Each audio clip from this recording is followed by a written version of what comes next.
అండి. ఇదైతే ట్రావెల్ సిరీస్‌లో డే 2 ఫస్ట్ వేలూరు కోట వెళ్ళామండి.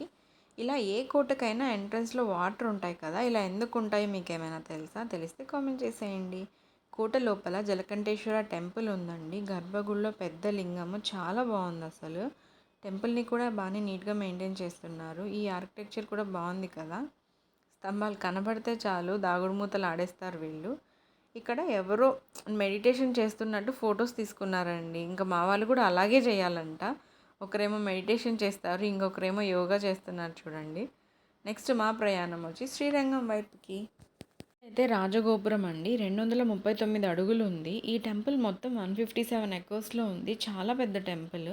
గుడిలోపే హాస్పిటల్స్, బ్యాంక్స్, స్కూల్స్, ఇల్లులు అన్నీ ఉన్నాయండి. ఇక గర్భగుడిలో రంగనాథ స్వామివారు ఎలా ఉంటారంటే, తిరుపతిలో గోవిందరాజ స్వామివారు ఎలా ఉంటారో, అలాగే తిరువనంతపురంలో అనంత పద్మనాభ స్వామివారు ఎలా ఉంటారో అలా ఉంటారనమాట.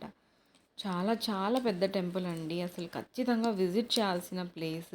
కొంచెం టైం తీసుకొని అక్కడ చుట్టుపక్కల ఉన్న ప్లేసెస్ని కూడా విజిట్ చేయొచ్చండి. ఇంకా మేమైతే మదురైకి స్టార్ట్ అయ్యాం. నైట్ స్టేయింగ్ వచ్చేసి మదురైలో. Thanks for watching.